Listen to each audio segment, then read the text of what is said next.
Hey, it's Matthew Cudmore with Story Behind the Stone, a show where we talk service, sacrifice, and story, connecting to the individuals changing the way the world remembers. Today's guest is Amy Osborn, Executive Director of the New Jersey Vietnam Veterans Memorial Foundation. Amy leads one of the only memorials in the United States dedicated exclusively to the Vietnam War that also includes an on-site museum, education center, and a living archive of veterans' stories. Under Amy's leadership, the memorial isn't just a place to remember, it's a place to learn and connect. Through student programs, oral histories, and powerful exhibits, the NJVVMF is helping a new generation understand a war that shaped a nation and the veterans who lived it. If you've ever wondered how we make meaning from memory, or how to tell difficult stories with honesty and heart, Amy's work will leave a lasting impression. Amy, it was so great to chat with you on the show today. Thank you for tuning in to our listeners, and I hope you enjoy the show.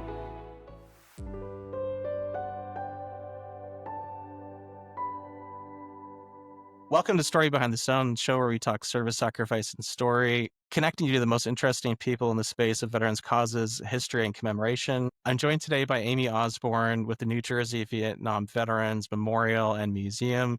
Amy, welcome to the show. Thank you, Matt. Thank you for having me. It's great to see you. Would love to give just a little bit of context for our listeners, how you ended up at the memorial. Well, how I started here a little over 2 years ago. I was a banker prior to coming here. I was a banker for 8 years in Philadelphia. I actually live outside of Philadelphia in Cherry Hill.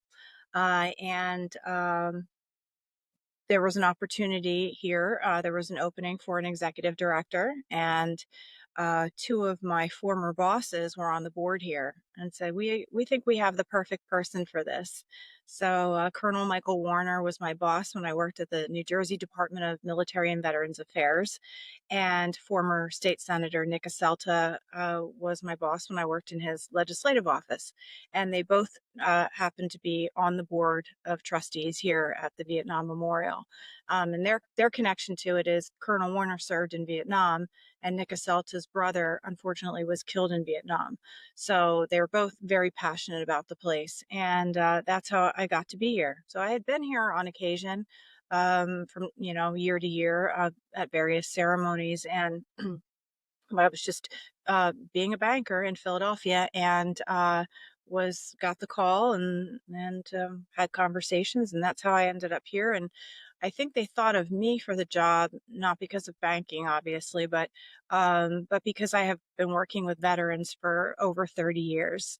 So started out in my early 20s doing USO shows at the VA hospitals around the state, and traveling with Armed Forces Entertainment and entertaining the military at bases around the world.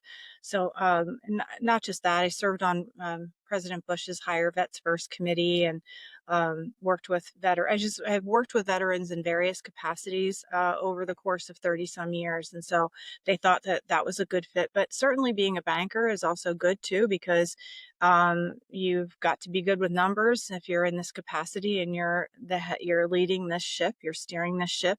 And so that background came in handy. I also have a fundraising background and a legislative background, having worked, like I said, for Senator Aselta. So I have a unique resume in that it's, a lot of bankers and other people have very one-dimensional resumes, which that just means that they're exceptionally good at this one thing that they're doing. That's what I think. But for me, I've had a lot of different interests over the years, and I've been fortunate enough to be given opportunities to actually work in those fields. And so I always say that, when your vocation and your avocation are one and the same, that's like the ideal situation. And that's the situation I'm in right now. So very happy to be in this job and honored to be the steward of this place. That's really, really special, and it's kind of a beautiful Venn diagram that has come together for you, hasn't it? Yeah. Yeah. Yeah. I wanted to ask as well, just to give a little bit of context for listeners, can you tell us a little bit about the memorial itself, its makeup, where it is, and Yes. what people take away from it? Well, the first thing I want to say is we are the only one of its kind in the country, and we're right here in New Jersey, in Homedale, New Jersey, and we are off of exit 116 of the Garden State Parkway. So we're technically in central New Jersey in Monmouth County, which is part of the New York metropolitan area for those people who are listening who aren't too familiar with New Jersey. It's very convenient to get here because, how we like to talk about what exit are you off of, well, we're off of exit 116 off the Garden State Parkway, and it takes you right to our memorial, right down Memorial Drive. This memorial was built and dedicated by General Norman Schwarzkopf in 1995. That's the wall where all the names are etched. And the Vietnam era museum was built and dedicated by Senator John McCain in 1998. So we've been here for quite some time, and it's really a beautiful place. It's a 5.5 acre property that's filled with it's sprinkled, I guess, with different memorials and interesting things to see. And if you were to come, Matt, and I hope you do, come visit us here, that you'll take a tour with, and this is probably the best part of our place, you'll take a tour with an actual combat veteran from Vietnam. And they give their own personal um, experiences to the tour groups that they take out on tours. So you could go on, 5 or 6 different tours, and it'll always be different because of the person that you're taking the tour with. So that's really something that makes us unique and special, is the Vietnam vets that are our tour guides. Also, I think I had mentioned to you earlier off air that we have in our educational center and Vietnam era museum, it's a circular museum, and we have a timeline. And you go in on the left and it takes you all the way around, and it's the chronological order of the events of the Vietnam War and what led to it, and a little bit of the aftermath as well. And the bottom half of the wall is what was happening in Vietnam, and the upper half of the wall, was what was happening here in America. And that could be politically, it could be pop culture, what television shows were hot. Archie Bunker's on our wall. That's one of the shows that's depicted.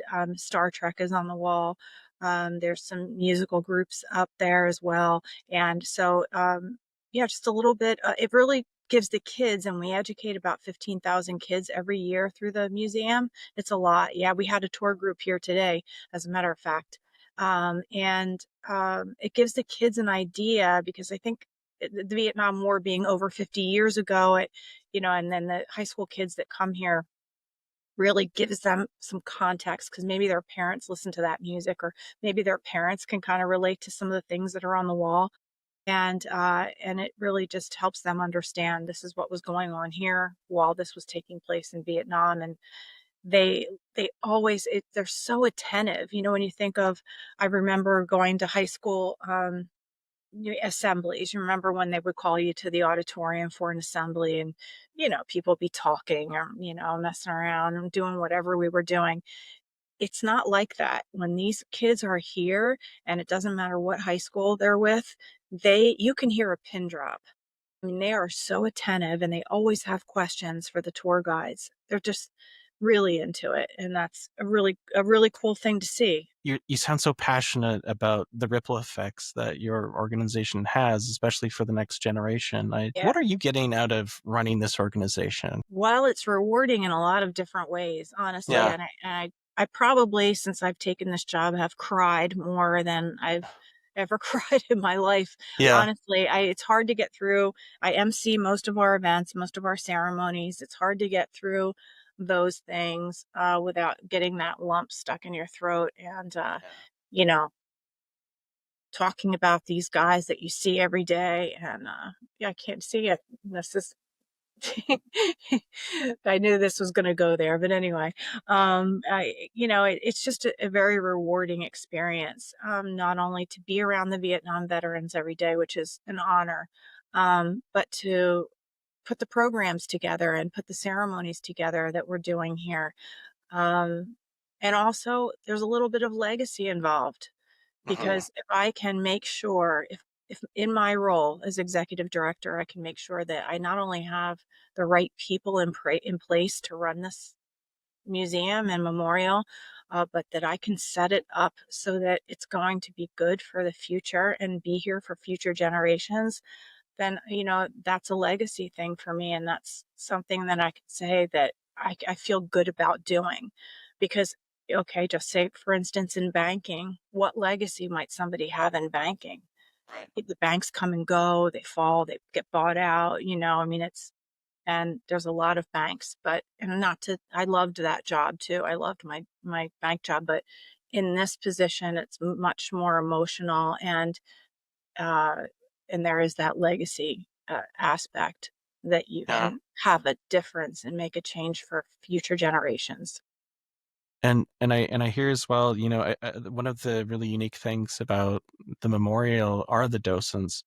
It Mm. might be hard to pick just one, but Uh, is there a docent story that you think we'd want to hear? Is there one that sticks out to you? Well, the first one that comes to mind, I could go on and on, but this is at the Yeah. top of my mind because right before I got on this call with you, we were Hmm. just discussing it. The docents come from all different backgrounds, all different Hmm. professions. They've all had different careers.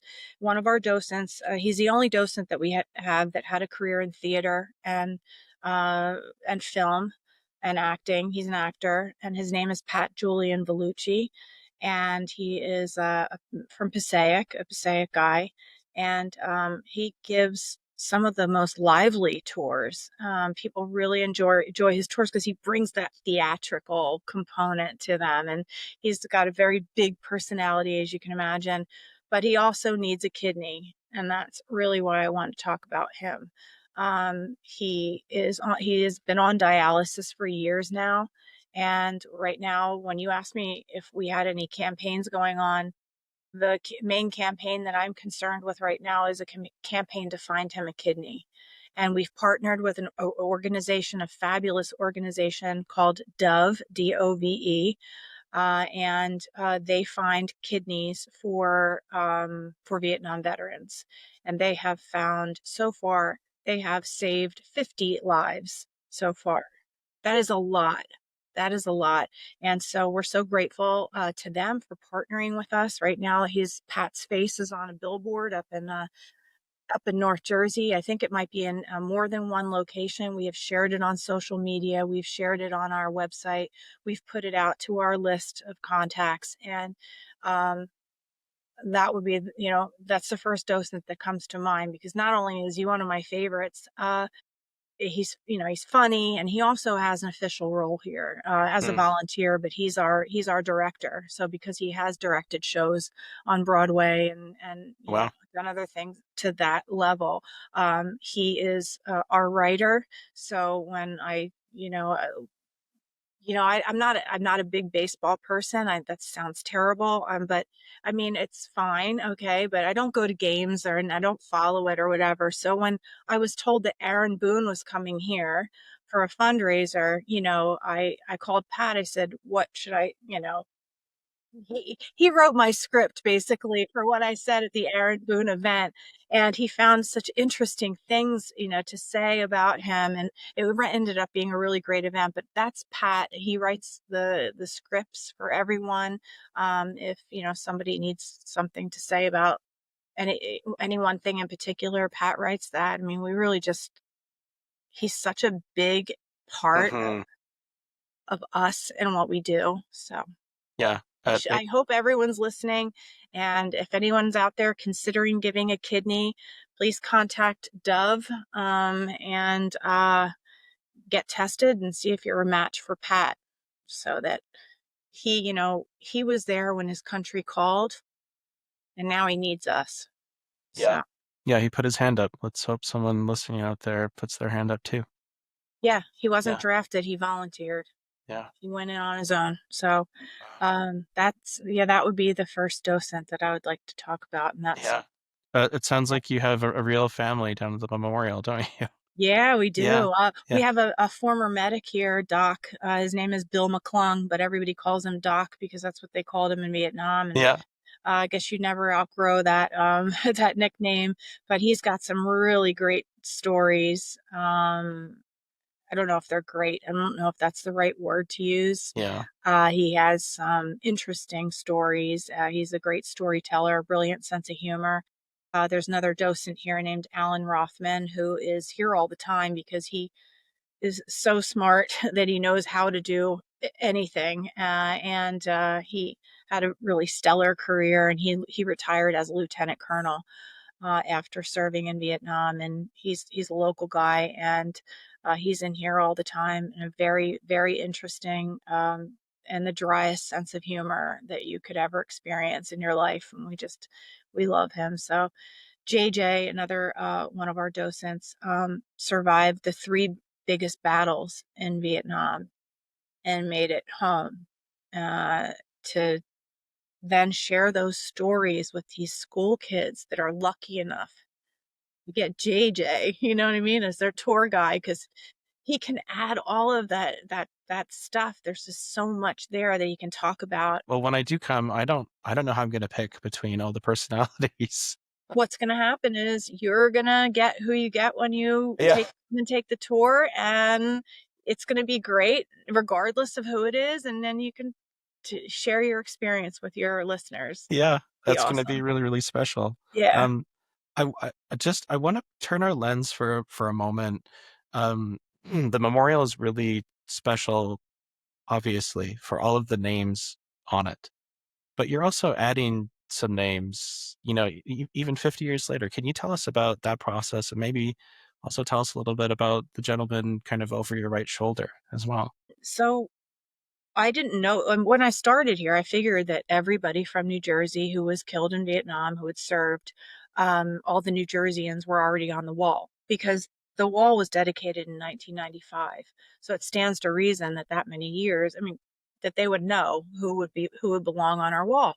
But crazy things happen, when I first started, I was digging through some emails. There were a lot of emails going to the executive director, and I was looking through them, and this one caught my eye from somebody in Pleasantville. It turns out he's one of our docents. His name is Bill Leopold, and he graduated from Pleasantville High School, which is the same high school that the guy over my shoulder, Jim Goslin, graduated from. And he one of the emails was about adding Jim to our wall. And I said, "Why is someone from Pleasantville, New Jersey, who was killed in action in Vietnam, not on our wall?" And they said, "Because there's so many Pleasantvilles around the country." And I think he actually went into the Army through the Philadelphia office. And so he was recorded as being from Pleasantville, Pennsylvania. Yeah, right. Like all Whoops. these years later.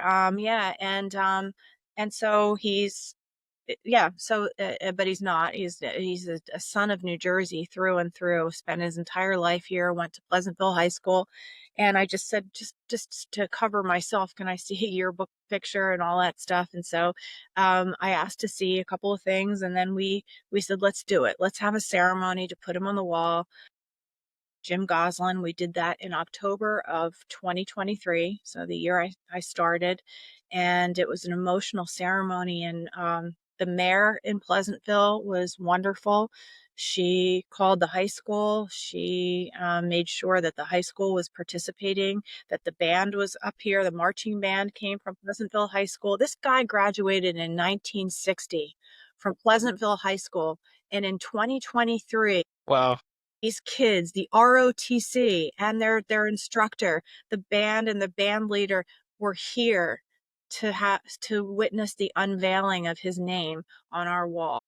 Tell me that Amazing. doesn't give you goosebumps. Yeah, And I got very attached. I don't know him, but I mean, I got very attached to Jim. Learning a little bit about his story. He actually joined the Army when he graduated from high school.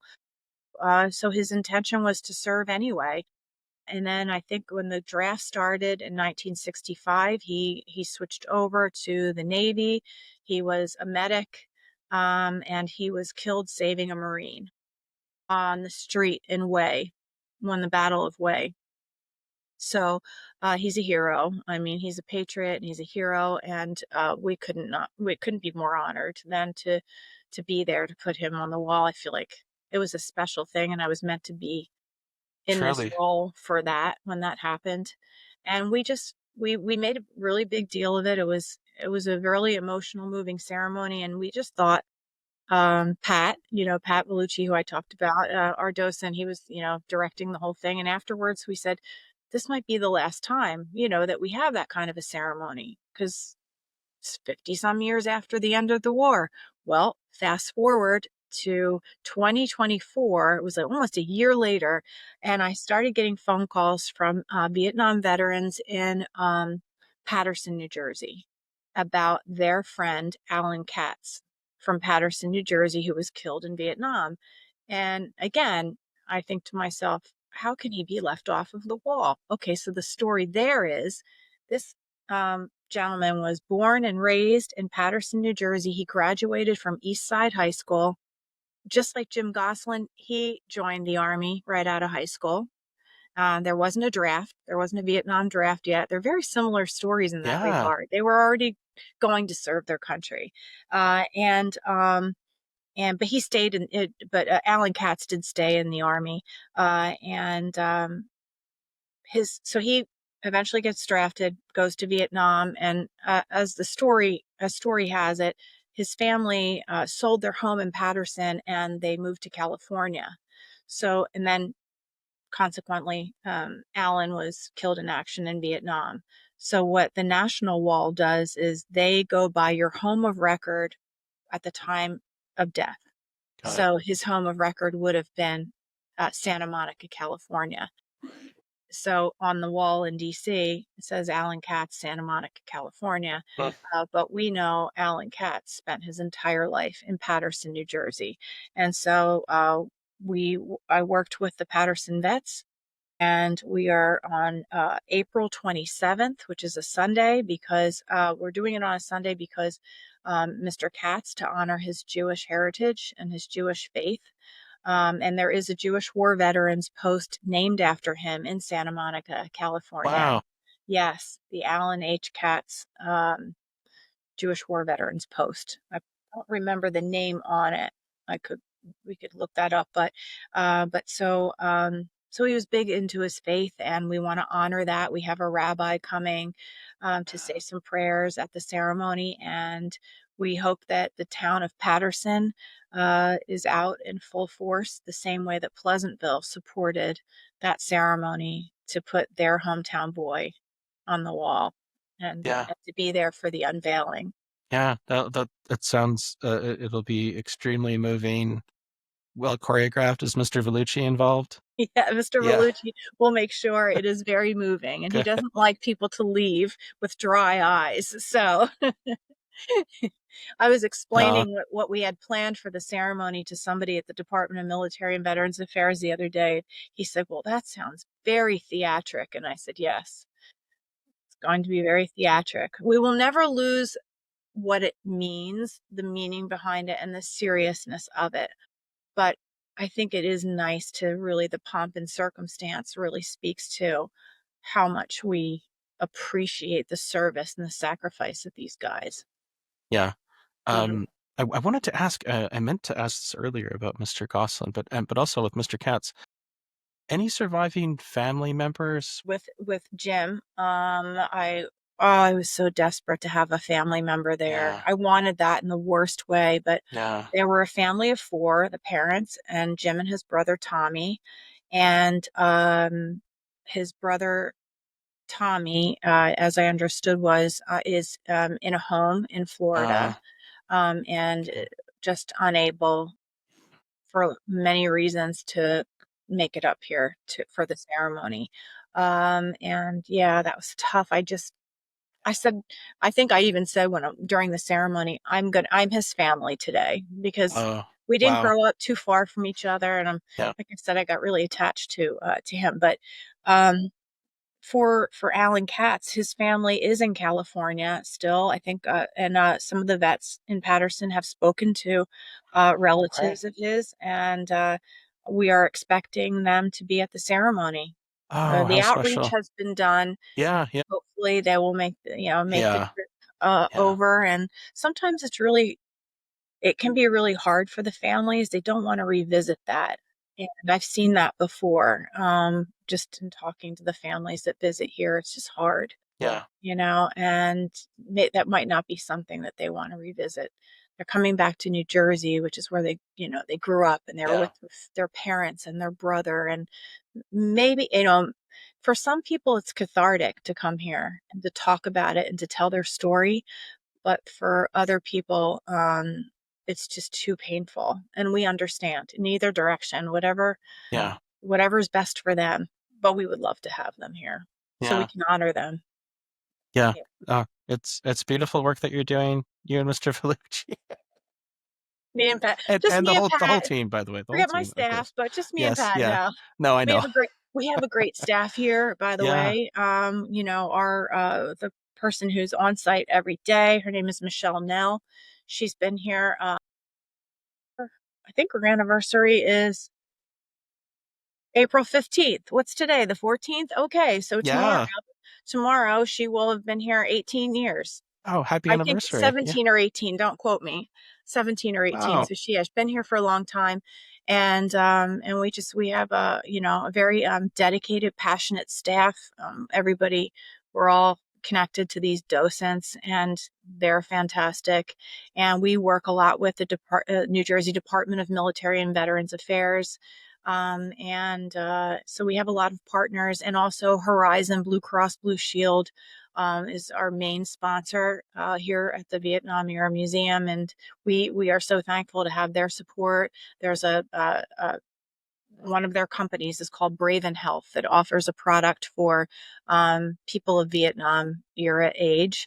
And Ah, so they're one of our sponsors as well. So I wanted to just give a shout out to them because they've been so supportive, and they enabled us to do our educational forum that we did last fall. Their support, and that's Braven Health and Horizon Blue Cross Blue Shield of New Jersey. yeah. Oh, it's wonderful that you're getting that kind of support from the Yeah. corporate community as well. Yep. Yeah. I We could wanted always to, use more, Matthew. We could yeah, always use more. Just that's, get that we'll out put it in there. the show notes. Yeah. Yeah, thank you. Uh, I wanted to ask as well. We've touched on some stories of individuals. So Mr. Katz, Mr. Goslin, and your docents. Do you get a lot of veterans that are visiting, as visitors, and what are they taking away from their time at the wall? Uh, Once in a while, some sitting back here in my office, but once in a while, if I go out there and maybe I'm going to the ladies' room or going to the gift shop for something or whatever, I will see somebody walking around, and I always like to go and greet them and introduce myself and see, where they came from, what brought them here, how they found out about us, and it's just been everything, everything under the sun. One gentleman was here by himself, and he was a Vietnam veteran, and he said, "It just gives me peace to come Hmm. here." Uh, every now and then. He said, I've been coming here for years, and it just brings peace to my life to come out here for, however long he spends out here. And this was a sunny day. He said, I'm looking forward to walking out, and it's 5.5 acres. Walking out and to the wall and visiting my brothers who are on the wall. He indicated that he had classmates from high school that were on there. So he comes to visit them and clear his head. It's it's something else, it really is, you never know. Well, I had, one woman, her father is on our wall, and she comes to visit him from time to time, and I think she drives a couple of hours, and she was here with her husband and telling stories about her dad, and so we hear a lot of stories, and we listen, and we wish we could tell them all, frankly. That would be in a perfect world, we could tell all their stories. Or at least the 1,565. Alan will be number 65. Oh, and he may not be the last one, but my goal is to really get this place renovated to the point where we can at least tell more stories and get more artifacts out. Yeah. Well, let's talk about that. You have Mhm. some movement, I guess, in the legislature around expansion Yeah. and wanting to improve things. Can you just give a little bit of a backdrop about why that was needed, why it's important to the Memorial Museum? Well, I think, the memorial was, like I said, dedicated in 1995, and that's stays the way it is. The only thing that happens to that is, the maintenance and the upkeep, and then when we have to add someone to the wall, and that's, really the extent of that. But the Vietnam era museum, really, I don't know, what the foresight was when around building it the way it was built, but now, because we are losing our Vietnam veterans, and they have these artifacts, or these possessions that they have held on to for 50 plus years, and then when they pass away, they go to the family, and the family comes to us and says, could you display dad's things? These are dad's medals. I just had a box of medals and things sent to me from Washington State, from a New Jersey Vietnam veteran. He wasn't killed in action, but he passed away, after, and his son who's my age, because they're like my age, the kids of the Vietnam vets. He held on to all of these things, and he finally felt like he could part with them, and he sent us a big box of stuff. There's a silver star in there, a bronze star, a distinguished service medal. There's a lot of things in there. He was a medic, and he had thrown himself on top of, he was working on somebody who was injured, and working, doing his thing, and the mortar was coming in, and he threw himself on top of him, and they both lived, and they both made it home. So there was a lot of citations and awards in there for this particular veteran. And so the legislation that we have is being sponsored by Senator Nilsa Cruz Perez. She's an Army veteran herself. She lives down by me in the Camden County area, and she is sponsoring the legislation in the Senate. And Carol Murphy, who is the daughter of a Vietnam veteran, she's an assemblywoman. She's sponsoring the bill in the assembly, and the bill is for a $15 million grant for for an expansion, essentially, or improvements that would make us an expansion. So if we had to take our offices somewhere else, that we would curate the rest of the existing building. And this is, I think, the fourth year this bill has been in there. So we're really hoping that this is the year. Governor Murphy's been very supportive of us, and we're really hoping that the legislature, can really step up and to honor these men and one woman who are on our wall, and allow us to have that money so that we can do the improvements we need to make, have the expansion that we need to do, and that would allow us to be here for future generations, because there's no guarantees, but Yeah. but that would really do a lot. That would go a long way towards solidifying the future of the Vietnam era museum. Yeah, absolutely a worthy cause, and I can Hmm. think of no better home for all those things Yeah, as yeah, well. It means so much to all those families, and for their yeah, memory as yeah, well. Yeah. Well, I wanted to talk just a little bit. I know you have a really busy year. You have a lot a lot of I actually, as you know, my pen ran out yeah. writing down a bunch of these anniversaries. You have a lot coming up. Is there anything that you wanted We to do. share with listeners about things to look forward to with the memorial? We are going to be in San Diego, some of the leadership of the foundation, Hmm. because our film, which is called A Place of Honor, which is a film that was done by Vanessa Roth, who's a Oscar-winning director, Hmm. tells the story of this place, how it got here, what we do, and why it's important that we stay around for future generations. And she submitted the film to a bunch of film festivals. We got accepted into the first one we're accepted into is called the GI Film Festival San Diego.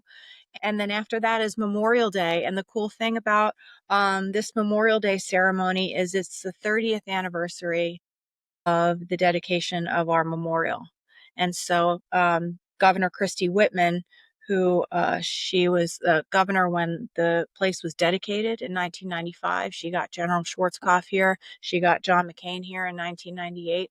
So she is our guest speaker, and we're hoping that Governor Tom Kean will be there as well as a speaker. And it would be so special to have both of those governors because, you know, without both of them, it wouldn't be here. But especially Governor Whitman, because her husband was a Vietnam veteran. I don't know if I mentioned that. Lots of information here. No kidding. Yeah. Yeah. So quite a few things coming up. I wanted to ask, for listeners, I think it's a two-part question. Forgive me. What's the best way to visit the memorial? I know the entrance off the Parkway, but also how can they support you? Kind of throughout the year. How can they support the cause? Yeah. Well, the answer to the first question is I would say the best time to visit is on a nice day, a sunny day, because it's half of our place is outside and the other half is inside, and you want to get the full tour, which is about Yeah. 90 minutes. And I would also say come during the week if you can. We're open Tuesday through Saturday, 10 a.m. to 4 p.m. And it's a little bit quieter during the week, and you probably have a better chance of getting that one-on-one time. Because Yeah. if we get a lot of visitors in at the same time, we usually put them in a group, and the docent will take the whole group out, Right. which is it's great too, either way. And then we do have docents here on Saturdays as well. So I would say come when the weather is nice, not necessarily doesn't have to be a hot day. Fall days are beautiful at the memorial, Oh, and I so is bet. the spring. But the rain, not so much, because you got to walk around and see all the memorials. Uh, so for visiting, that would be my recommendation, to come during the week on a nice day.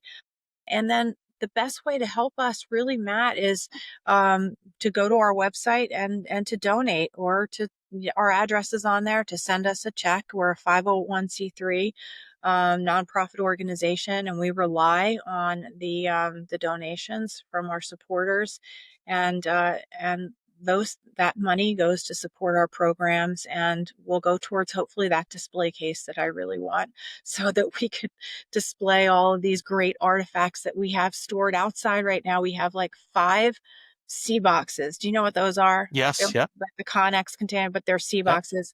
We have like 5 outside in our parking lot. We have 2 in the back. We have a lot of stuff, and the goal would be to get everything out of those sea boxes and displayed properly. Yeah. Yeah.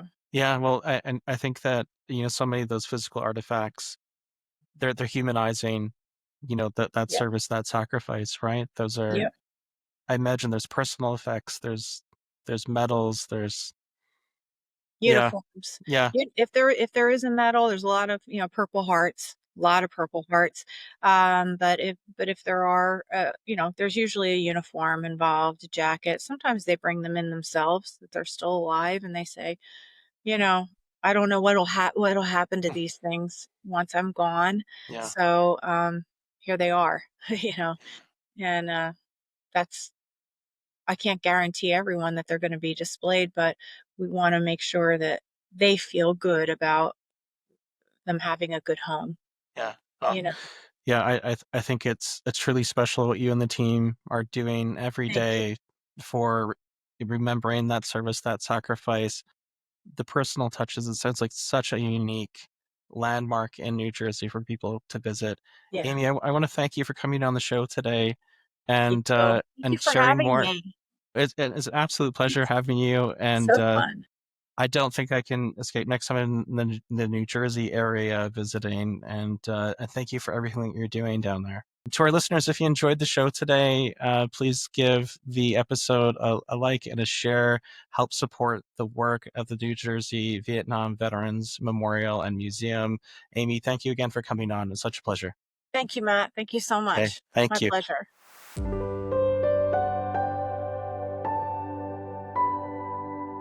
Thanks so much for tuning in. Story Behind the Stone is available on Apple Podcasts, on Spotify, and on the Reach Across America radio network, on iHeartRadio, Audacity, and TuneIn. Just search for Wreath. We air every Thursday at 10 a.m. Eastern on the Reese Cross Radio Network. Thank you for tuning in.